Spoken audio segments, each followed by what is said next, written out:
Just got done editing this interview. You guys are going to love it. Before I do that, though, I want you to know that I'm going to be in the comments for the next 30 minutes or so answering your questions. If there's additional questions you want me to ask the CEO next time I interview them, leave them below. Or if you're just loving the data points I get CEOs to share, click the thumbs up button below. That's your way of telling me you're loving this stuff, and I'll get you more of it. Additionally, again, I'll be in the comments answering any questions you have. All right, for 30 minutes. Enjoy the interview.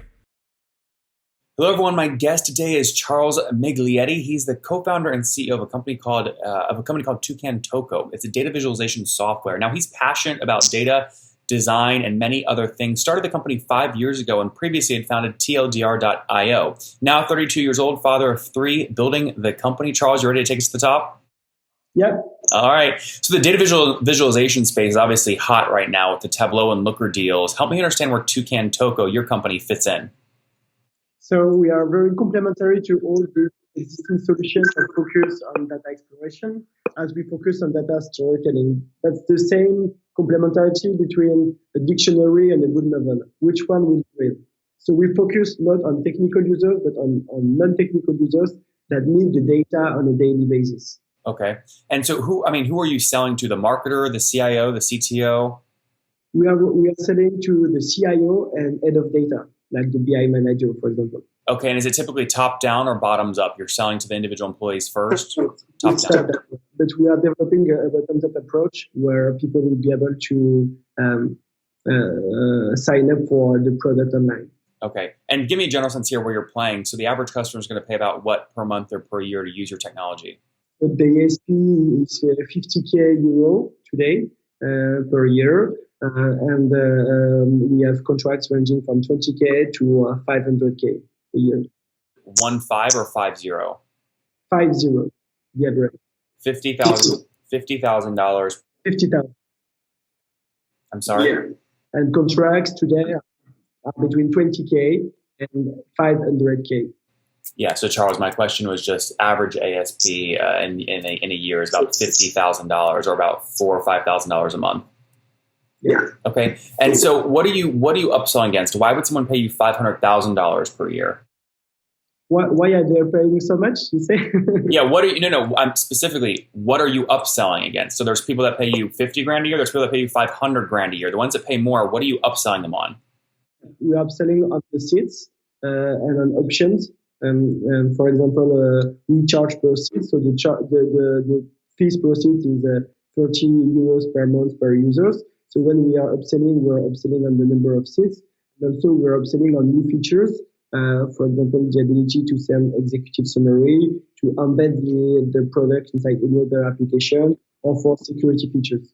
Okay, so do you have kind of an inside sales team that's in charge of upsells and expansion revenue, or no?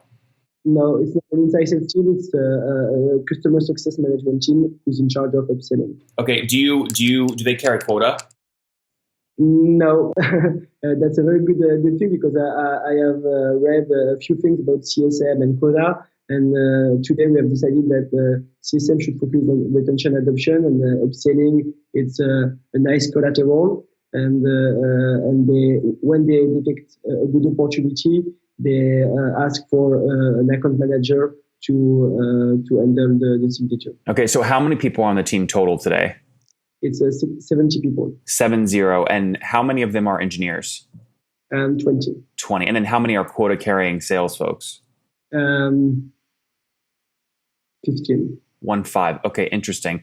Very good. And then, I want to kind of get more of the backstory here. Put this on a timeline for me. When did you launch the company? We launched the company 5 years ago. Okay, so 2014. And now were you leaving corporate at that point, or sold your last startup, or where was your head? Yeah, I started to TLDR.io just before, and I sold it for a few thousand grams to Indian people. And how much did you sell it for? 10K. $10,000. Okay. That's a small sale, but that's a sale. And I wanted to start another company. And at the same time, my wife was pregnant. So I was kind of in a hurry to make some money. And I decided to where my passion were. My passion was design, data, and pedagogy. And that's why we started a data visualization company with my co-founder. So how did you get your first 4 or 5 customers? Do you remember? My first customer that is staying here, it's 4 years old. Yeah, but how did you get the first customer? Sorry. How did I get the first network? Well, be specific. So were you doing outbound, inbound? Because in my engineering school, I had some friends, and some friends were in charge of some budget, and it's not just because we were friends. They had a need, and we had the right solution for their need. That's how we got the first client, and another one we did just by hand. We created a visualization online, the free one, and then we contacted a newspaper in France, like the Washington Post, for example, and we reached out to them and said, okay, I think we need data visualization. And in 3 months, we signed the first contract with them. Okay, and then fast forward today, 4 years later, 5 years later, how many customers are you working with? Today, we are working with nearly 100 customers. About 100. Okay, great. And next question, one of the things I like to ask is what you spent cash-wise building your MVP before your first dollar of revenue. Do you remember? Very few, because I'm a coder. I'm a CEO, but I am also a coder. So the money we spent is just my time. At the very beginning, and my co-founder is a design and product guy. So I would say that we spent a few weeks, maybe 3 to 4 weeks, to build a true MVP. Then we got some signature, and then it was a good circle. We had some money, and then we could take some more time to develop the product, and this is how we have built a virtuous circle. Now, well, so have you funded the company yourselves to this date, or have you raised capital? Yeah, today we are still bootstrapped. We are a 5 million recurring revenue business. How much? 5 million. 5 million recurring revenue without any external capital. Yep, and you get 5 million basically again from about 100 customers paying $50,000 a year. Where were you exactly a year ago? Do you remember? Half of that. Half of that. Okay, so you're doing about $200,000 a month about a year ago. Obviously, exactly. Now today's scaling. Now, because the company's bootstrapped, and I assume you're running it at you're profitable, or are you putting money in every month to make up losses?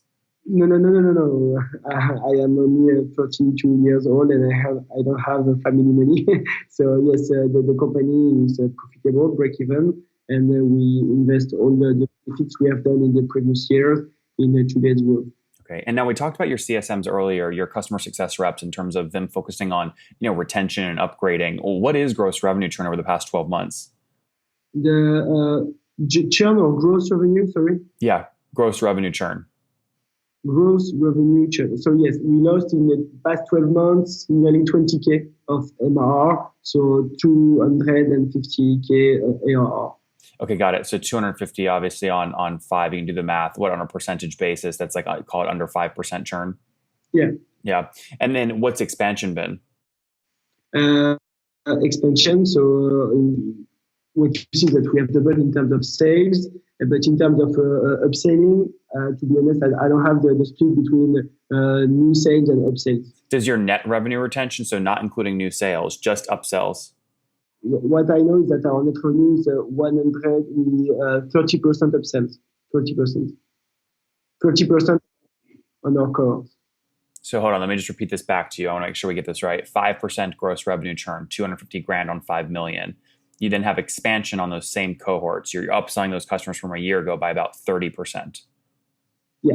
Okay, so your net revenue retention would be 30% expansion minus 5% churn, or 125 net revenue retention. Exactly. That's right. I see. And how aggressive are you being to get the customers in the first place? Will you spend $50,000 to get a $50,000 customer? You mean the cost of acquisition today? Yes, for a $50,000 customer. Yeah, today the average cost of acquisition is 40K euro. 40 or 14? 40. Totally, if we add all the sales and marketing costs, which means that the payback is less than a year. Yeah, about 10, 11 months. That's pretty good. And so, I mean, how do you continue driving growth from here? How do you go from 5 million to 10 million next year? Good question.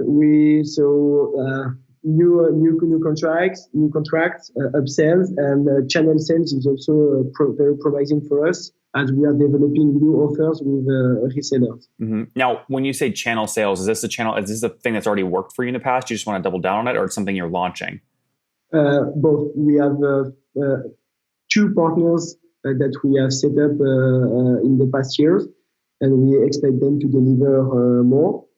And we have new that we are onboarding. Can you name one or two of the two channel partners? Yeah, there is Humanis, there is Infopro Digital. I'm sorry, these are French names, but they're agencies basically. Yes, and we're working also with Accenture. You know Accenture. Yep. But more as a prescriptor than a reseller. Yep. So let me ask you a question. I mean, would you ever go raise capital to grow faster or no? Today, we just started in end of the summer a fundraising term to go into the US because half of the software is built in the US and we need a partner to go into the US. Mm-hmm. So how much would you like to raise from a US investor? We are looking for 10 million. 10 million. Yep. And do you hope to sell like 10% of the company for that, 20%? Depends on the valuation that they set. Yeah. Well, obviously you have to still negotiate that. You have no idea what it'll come out to, but what would you consider a really good scenario for you?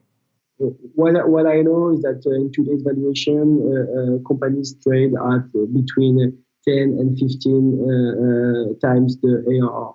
So you think you can get between a $50 and a $75 million pre-money valuation? Yeah. So worst case, 50 million, right? You raise 10, you get 60 after you call it between 10 and 20% of the company, if that pans out. When would you definitely want to do this as equity? Would you ever consider raising debt? Yeah. Until now, we have raised 2.5 million in debt. Oh, today you already have 2.5 million in debt. Yeah. I see. Who did you raise that from?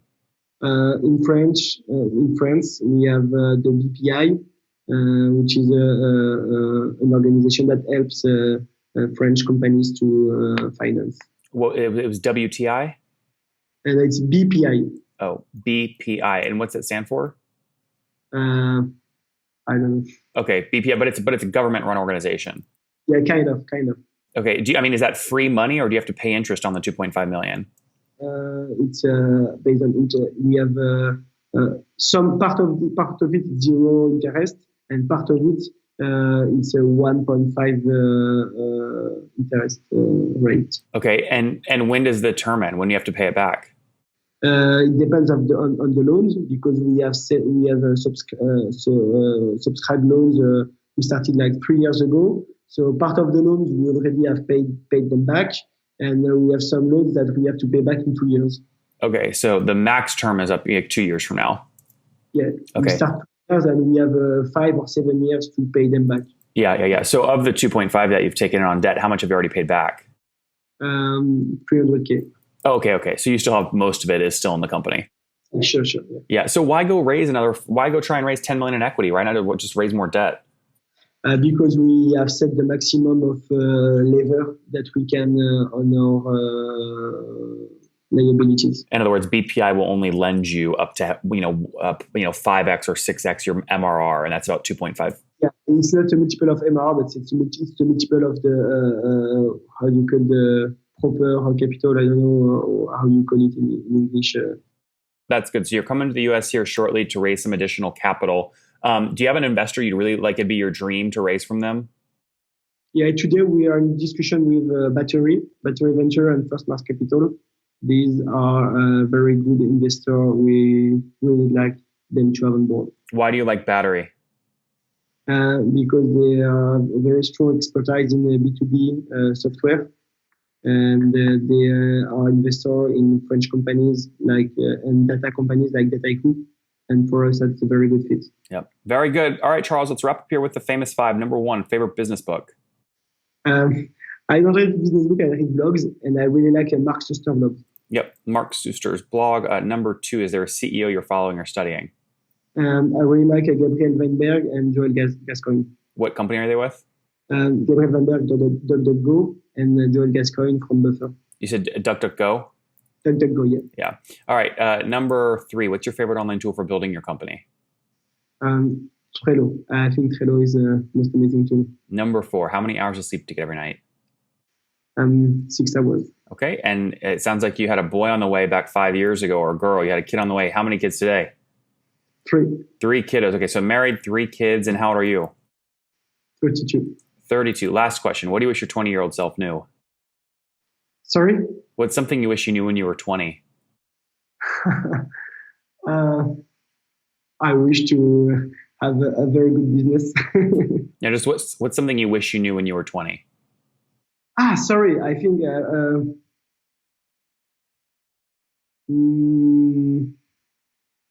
to code, because I learned to code at 23, 24. So I wish I knew it before. Guys, Toucan Toco, 100 customers paying for their data visualization tool. They pay on average $50,000 a year. They're doing $5 million in run rate right now, up from half that, $2.5 million just a year ago. They're bootstrapped to date. They are profitable. They have taken in $2.5 million of debt to drive growth of the company. They've already paid back $300,000 of that. They're now heading to the United States to raise capital, targeting $10 million on somewhere between a $50 and $75 million pre-money valuation. We will see if Charles can get it done. Charles, thanks for taking us to the top.